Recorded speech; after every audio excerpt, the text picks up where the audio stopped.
यार बताने में भी शर्म आ रही है मुझे, कैसे बताऊं। लेकिन पास्ट की कुछ गलतियां हैं, मतलब छोटी छोटी गलतियां हैं, लेकिन ब्लंडर है जो मैंने किया है। बहुत ही ऑकवर्ड, एम्बैरेसिंग एंड डिस्गस्टिंग हरकतें जो अक्सर लड़कियां करती हैं। ये सिर्फ मैं नहीं, आप में से भी बहुत सारी लड़कियां होंगी जो ऐसे हाइजीन और ब्यूटी रिलेटेड मिस्टेक्स करती हैं। एंड शॉकिंग बताऊं क्या है, हम में से कई लड़कियों को पता भी नहीं होता कि ये सारी चीजें हमारे लिए कितनी हार्मफुल होती हैं। देखो सच सच बताओ, बचपन में किसी ने भी हमें फेमिनिन हाइजीन हैक के बारे में बताया था? ना स्कूल में, ना घर पे, ना दोस्तों ने बताया। जो इंटरनेट पे देखा वो तो बहुत ही वाहियात और अजीबोगरीब चीजें इंटरनेट पे होती है। क्या सच झूठ कुछ समझ ही नहीं आता। ओपनली इन सब चीजों के बारे में कोई बात ही नहीं करना चाहता। और मेरे जैसे लोग अगर कुछ बात करना चाहेंगे तो कुछ लोग कमेंट सेक्शन में संस्कारों का झंडा लहराएंगे। कैसी कैसी बातें करती है, ये कोई बताने वाली बात है? इस बारे में सबको पता होता है, क्यों बता रहे हो? भाई नहीं पता होता, मुझे तो नहीं पता था। और मेरे जैसी बहुत सारी लड़कियां हैं जो आए दिन कमेंट्स करती है मुझे। तो इसीलिए आज की वीडियो उन सारी लड़कियों के लिए है जिनको फेमिनिन हाइजीन हैक के बारे में नहीं पता और आप बहुत सारी डिस्गस्टिंग हरकतें कर रहे हो जो प्लीज करना बंद कर दो। आप देख रहे हो बी नेचुरल, मैं हूँ रेखा। बहुत इन्फॉर्मेटिव वीडियो होने वाली है, एंड तक देख के जरूर जाना। Without further ado let's get started. देखो, क्योंकि हमें बचपन में इन सब चीजों के बारे में नहीं बताया जाता है, फिर जब चीजें हम सफर करने लग जाते हैं ना, जैसे बहुत ज्यादा डैंड्रफ होना, इचिंग होना, इंटीमेट बॉडी पार्ट से बहुत बैड स्मेल या बैड ओडर की प्रॉब्लम, एक्ने, इन्फेक्शन, एलर्जी, ये सब हमें नॉर्मल लगने लग जाता है। बट ये नॉर्मल नहीं है। कुछ छोटी छोटी हैबिट्स को अगर आप चेंज कर लोगे ना, तब आप पहले से और भी ज्यादा हेल्दी एंड कॉन्फिडेंट फील करोगे। चलो ज्यादा बातें नहीं करते, स्टार्ट करती हूँ वीडियो। पहले ये बताओ कि अभी जो फर्स्ट हैक मैं आपके साथ शेयर करने वाली हूँ ना, कौन कौन सी लड़की ये वाली मिस्टेक पहले करती थी, अभी भी कर रहे हो? अभी भी कर रहे हो तो क्यों ही कर रहे हो? वैसे मैं पास्ट में ये वाली मिस्टेक कर चुकी हूँ एंड अभी बहुत अफसोस है। हम में से अधिकतर लोग जब हम वॉशरूम जाते हैं, फ्रेश होने के बाद जब आपको फ्लश करना होता है तो जो लिड होती है उसको बंद नहीं करते और यूं ही फ्लश कर देते हैं। बट क्या आपको पता है, जब बिना लिड को क्लोज किए फ्लश करते हो तो इनविजिबल बैक्टीरिया हवा में ऊपर तक उड़ करके आता है और बाथरूम में रखे आपके ओपन टूथब्रश, टाल, स्किन केयर प्रोडक्ट्स, फेस, हर जगह फैल जाते हैं। हमें आंखों से यूं नजर नहीं आते क्योंकि बहुत सूक्ष्म होते हैं, बट ये बैक्टीरिया आपको बहुत प्रॉब्लम कर सकते हैं। एंड ये हाइजीनिक भी तो नहीं है ना। कितना डिस्गस्टिंग है यार। जो मतलब अंदर जितना भी बैक्टीरिया था, जो हिस्सा आपने अपनी बॉडी से निकाल दिया, उस हिस्से को छूते हुए कोई बैक्टीरिया फिर से आपके मुंह पे चिपक जाए या टूथब्रश में लग जाए, सुनने में ही कितना अजीब सा लग रहा है। तो सिंपली फ्लश करने से पहले ढक्कन को बंद कर दें। ये एक छोटी सी हैबिट इन्फेक्शंस का रिस्क कम कर देता है।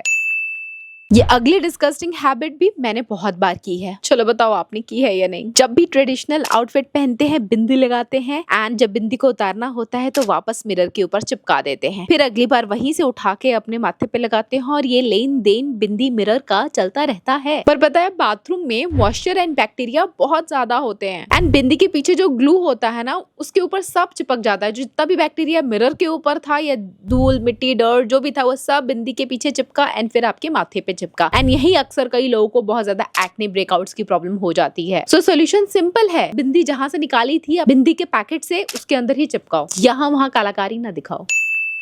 और मैं ये वाली मिस्टेक किया करती थी। मतलब सारी गलतियां मैं अब खुद से रिलेट कर पा रही हूँ क्योंकि because I am guilty of doing all those disgusting things. मेरे भी बालों में जब पहले डैंड्रफ आ जाया करता था तो भर भर करके तेल लगा लिया करते थे कि तेल से डैंड्रफ चला जाएगा। बट एक्चुअल में oil is food of fungus. मतलब डैंड्रफ जो फंगस आपके बालों में हो गया है, उसका खाना होता है ऑयल। तो क्यों स्कैल्प में लगे फंगस को खिला पिला के हट्टा कट्टा मोटा बनाने में हम लोग लगे रहते हैं? हर चीज का जवाब तेल नहीं होता। मतलब बालों में कोई समस्या हुई नहीं, हम लोग तेल लगाना स्टार्ट कर देते हैं। डैंड्रफ जिसको भी हो, तेल मत लगाओ। स्पेशली अगर आपका स्कैल्प ऑयली है तो ज्यादा ऑयल, ज्यादा डैंड्रफ, ज्यादा इचिंग एंड ज्यादा हेयर फॉल, सब मिलेगा ज्यादा। So what's the solution? Simple, जरा नीचे देखो, यहाँ पे रेड सब्सक्राइब बटन दिख रहा होगा कहीं आपको। कहाँ दिख रहा है? इधर उधर। उसको जब बस स्मैश दैट बटन। और अगर ऑलरेडी सब्सक्राइब कर रखा है तो लाइक दिस वीडियो। अब आपके डैंड्रफ को हटाने का सोल्यूशन बताते हैं। बहुत ही सिंपल है। बचपन से टीवी में ऐड देख रहे हैं, बालों में डैंड्रफ है तो एंटी डैंड्रफ शैम्पू लगाओ। कोशिश करो हफ्ते में एटलीस्ट 2 से 3 बार एंटी डैंड्रफ शैम्पू लगाओ। स्कैल्प को जितना हो सकता है क्लीन रखो, ऑयल फ्री रखो।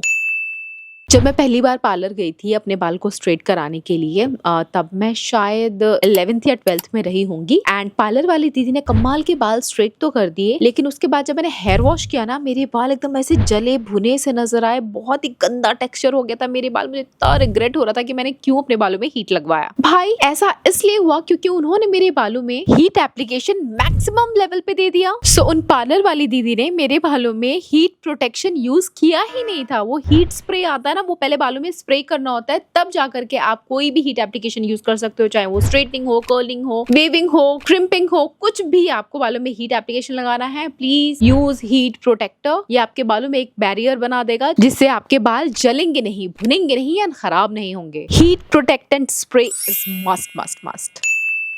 मेकअप कर लिया, अब मेकअप को रिमूव करना है, या फिर अगर आप फेस वॉश भी कर रहे हैं तो क्या करते हैं हम लोग, फेस वॉश करते वक्त या मेकअप रिमूव करते वक्त अपनी हेयर लाइन और नेक लाइन को टोटली स्किप कर देते हैं। भाई यहाँ ऑयल एंड स्वेट कलेक्शन होता है जो एक्ने एंड स्मेल कॉज करता है, एंड जो भी मेकअप एंड स्किन केयर आपने किया होगा उसका पूरा बिल्डअप जमा हो जाएगा वहाँ पे। सो मेक श्योर जब भी आप अपना फेस वॉश कर रहे होगे, हेयर लाइन में से सारी प्रोडक्ट बिल्डअप को निकालो, ये नोज के यहाँ से निकालो, chin, neck and most important ear के पीछे से भी क्लीन करो। एंड जब नहा रहे होगे ना तो बेली बटन को भी क्लीन करना, कई लोग स्किप कर देते हैं। इनफैक्ट आपके सारे स्किन फोल्ड्स को क्लीन करो, टो फिंगर्स के बीचों बीच भी क्लीन किया करो। बहुत बेसिक छोटी चीजें हैं लेकिन हाँ हम इग्नोर करते हैं। We all are guilty of doing all these mistakes, है कि नहीं।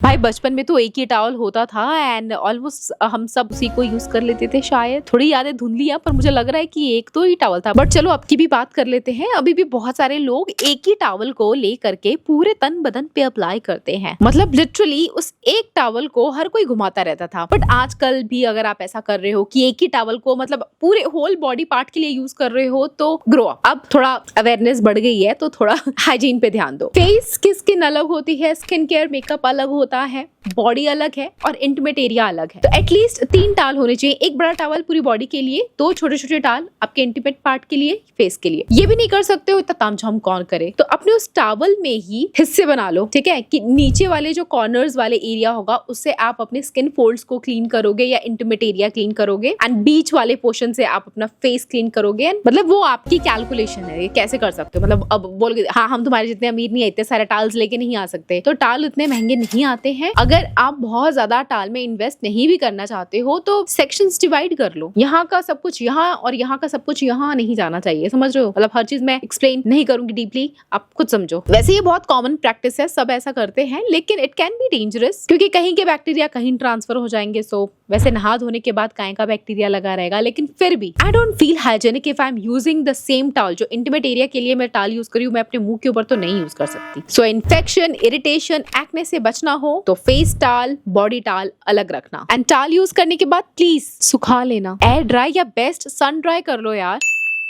हमारे hands phone, money, door handle, wall, books और भी न जाने कहाँ कहाँ लोग अपने हैंड्स का इस्तेमाल करते रहते हैं, फिर वॉश भी नहीं करते एंड उसी हैंड में फेस वॉश पंप करते हैं, फेस वॉश करते हैं। भाई पहले फेस को क्लीन करने से पहले हाथों को तो क्लीन कर लो। हाथों पे भी तो कितने डर्ट, बैक्टीरिया, जर्म्स होते हैं। सीधा फेस वॉश लेके मुंह पे क्यों उन जर्म्स, बैक्टीरिया को आपस में हग करा रहे हो। Remove all those dirt from your hand first. Hand को क्लीन करो, उसके बाद फेस वॉश करो। या अगर कोई स्किन केयर प्रोडक्ट लगा रहे हो या फेस में मेकअप लगा रहे हो तो गंदे हाथों से नहीं लगाना है, पहले हाथों को साफ रखना है। डर्टी हैंड्स बैक्टीरिया ट्रांसफर कर देता है। सो अब तक जो आप सोच रहे थे ना कि बार बार आपको एक्ने क्यों हो रहा है, so maybe this can be one of the reason।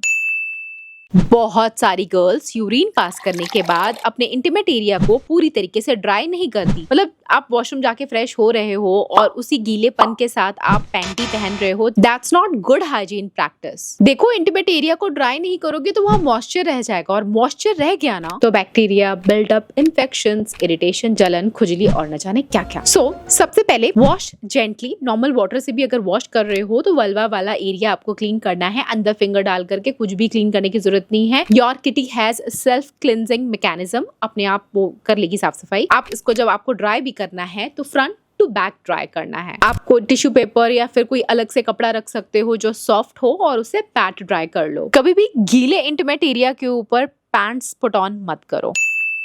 Gym के बाद फिजिकल एक्टिविटी आपने कर ली, एक्सरसाइज कर ली और पसीने पसीने तरबतर रह गए एंड सोच रहे हैं कि पंखे के नीचे बैठ के पसीना सुखा लेंगे, फिर थोड़ा रेस्ट करेंगे, फिर खाएंगे पिएंगे, फिर नहाएंगे। तो ध्यान रखो, स्वेट बैक्टीरिया ग्रोथ इनकरेज करता है। सो जब भी आप बहुत पसीने पसीने तरबतर हो जाओ जिम के बाद, वर्कआउट के बाद, प्लीज टेक शावर, नहा धो के फ्रेश ड्राई क्लीन क्लोथ्स पहनो। Now let's talk about oral hygiene सब बढ़िया है, मस्त परफ्यूम लगा है, साफ सुथरे कपड़े पहने हैं, मेकअप A1 कर रखा है, बट जैसे ही मुंह खोला स्मेल से सामने वाले ने हाथ रख दिया। कई बार हमारे माउथ से बहुत गंदी स्मेल आती है अगर बॉडी डिहाइड्रेटेड हो, बहुत टाइम से आपने पानी नहीं पिया हो। कई लोग खाना भी नहीं खाते तो भी मुंह से स्मेल आती है, या टंग को टंग क्लीनर से क्लीन नहीं करते हैं, दिन में 2 बार ब्रश नहीं करते हैं, फ्लॉस नहीं करते हैं। सो ये बहुत सारे रीजंस है जिसकी वजह से आपकी बैड स्मेल की प्रॉब्लम हो सकती है। तो अगर ये प्रॉब्लम है तो प्लीज फिक्स इट। और कई लोगों को तो पता भी नहीं होता कि उनके मुंह से बदबू आ रही होती है, तो आप ऐसे करो और सूंघो, आपको पता चल जाएगा बदबू आ रही है तो मतलब हाँ आ ही रही है, कुछ करो, उसको इलाज करो, फिक्स करो। क्योंकि मुंह खोलते ही अगर बदबू आए तो फिर सारी पर्सनैलिटी शून्य हो जाती है, कोई आपके साथ बैठना नहीं चाहेगा, कोई आपसे बात करना नहीं चाहेगा, कॉन्फिडेंस घट के 0 हो जाएगा आपका। और याद रखना, हाइजीन सिर्फ क्लीन दिखने के लिए नहीं होता है, हाइजीन सेल्फ रिस्पेक्ट होती है। जब आप क्लीन फील करते हो, आप अपने आप ही कॉन्फिडेंट फील करने लग जाते हो। हम लड़कियां हमेशा अपने घर के कामों में अस्त व्यस्त होती हैं कि अपने ऊपर बिल्कुल भी ध्यान नहीं देती, बेसिक हाइजीन भी भूल जाती हैं, जैसे कि नेल्स ट्रिम करना, फेस वॉश करना, फेशियल हेयर हटाना, आईब्रो की थ्रेडिंग कराना, या बालों में कंघी तक मारने का टाइम नहीं होता है औरतों के पास। घर परिवार, बच्चे, सास ससुर सबको खुश करने में और सबका ध्यान रखने में खुद के ऊपर ध्यान देना ही भूल जाती हैं। एंड सच बताऊं तो इंडिया में बहुत सारी विमेन की जॉब जो होती है ना, जो हाउसवाइफ होती है, वो बेरोजगार नहीं है भाई, हाउस वाइफ होना बहुत बड़ी बात है। सारा दिन वो काम करती हैं एंड वो ऐसा काम करती हैं जो थैंकलेस जॉब होती है। कोई उनको थैंक यू नहीं बोलने वाला, उनके काम के लिए कोई अप्रिशिएट नहीं करने वाला है, कोई एम्पैथाइज नहीं करता उनके साथ, कोई उनके काम के लिए ग्रेटफुल नहीं होता है, और सबको लगता है हाँ ये तो इसी का काम है, इसी का काम है। और हम लड़कियों की परवरिश कुछ ऐसी ही की जाती है। हमारे समाज में आज तक ऐसा ही वातावरण लड़कियों के लिए बनाया गया है कि लड़कियों को तो अपना ससुराल संभालना है, उन्हीं को सब कुछ करना है। मतलब ससुराल वालों को तो एक न्यू मेड मिल जाती है लिटरली। ये हर किसी के लिए नहीं कह रही हूँ, बट मैं जिसके लिए कह रही हूँ वो समझ रहे हैं। वो बहुएं जो सारा दिन सुबह से लेकर रात तक सिर्फ घर का काम करती है और बदले में उनको तारीफ का एक शब्द भी नहीं मिलता। भाई बस करो, घर में धूल जमी है किसी कोने में, जमा रहने दो, घर अस्त व्यस्त है, पड़ा रहने दो, खुद के ऊपर ध्यान दो, खुद की ग्रूमिंग करो, पुट टुगेदर रहो, अपना हाइजीन मेंटेन करो, अच्छे से रेडी होकर के रहो। रेडी होने से मेरा मतलब ये नहीं कि मेकअप करके रहो, लेकिन एटलीस्ट बाल बांध लो, अच्छे फ्रेश क्लीन कपड़े पहन लो एंड बेसिक हाइजीन टिप्स को फॉलो कर लो। बस मिरर में जब भी खुद को देखो तो आपको ये फील ना आए कि मैं थकी हारी बेचारी अबला नारी हूँ। नहीं, अपने आप को मिरर में देखो तो आपको अच्छा लगे, क्योंकि आपके वो तो आपको कॉम्प्लीमेंट देने से रहे, घर वाले तो आपके काम के लिए आपको अप्रिशिएट करने से रहे, और वो भी आपको अप्रिशिएट क्यों करेंगे। मिरर में खुद को देखो क्या हालत बना रखी है। भाई वैल्यू योरसेल्फ, अपने आप को इम्पोर्टेंस दो। मैंने अपने रील में भी बोला था ना, क्वीन बन करके रहो, और क्वीन को किसी और की जरूरत नहीं है। तो पहले आप अपना ध्यान दो, पुट टुगेदर रहो एंड अपने अर्निंग सोर्सेज बढ़ाओ, क्योंकि ये है तो रिस्पेक्ट है, नहीं है तो घर के काम करके आपको कोई रिस्पेक्ट नहीं मिलने वाली। इनफैक्ट जो विमेन बाहर भी जाकर के काम करती हैं ऑफिस वगैरह में भी, उनको भी उतनी ज्यादा रिस्पेक्ट घर वालों से नहीं मिलती है, क्योंकि वो हमेशा या तो ऑफिस में ऑफिस का काम करने में बिजी रहेंगी, ऑफिस जाने से पहले घर का काम करेंगी, ऑफिस से आकर के भी घर का काम करेंगी, खुद के ऊपर बिल्कुल ध्यान नहीं देंगी, खुद को इंपॉर्टेंस नहीं देंगे, वैल्यू नहीं देंगी। तो भाई कौन ही आपको वैल्यू देगा। देखो, जब तक आप खुद की वैल्यू नहीं करना सीखोगे और नहीं सीखेंगे, अपने ऑरे के ऊपर काम करो। और आप फील करना, जब आप अच्छे से पुट टुगेदर रहते हो, आपको मिरर में देख के खुद कॉन्फिडेंस फील होता है, फिर जो भी आप काम करते हो ना वो अच्छा ही होता है, आपका मूड अपलिफ्ट होता है एंड दिन भर जो भी काम करते हो हर चीज आपको पॉजिटिव दिखती है। और फिर भी कोई इधर उधर दिक्कत आ रही है, कोई ब्यूटी हैक समझ नहीं आ रहा है, बाल टूट रहे हैं, स्किन खराब हो रही है, so what are you waiting for. So इस तरह की और informative, interesting, motivational, girl to girl real talk की वीडियोस देखनी है, मेरे चैनल पे बहुत सारी ऐसी वीडियोस हैं जो आपका इंतजार कर रही हैं। Go and watch. Thanks for watching. I will catch you again. Till then, bye guys.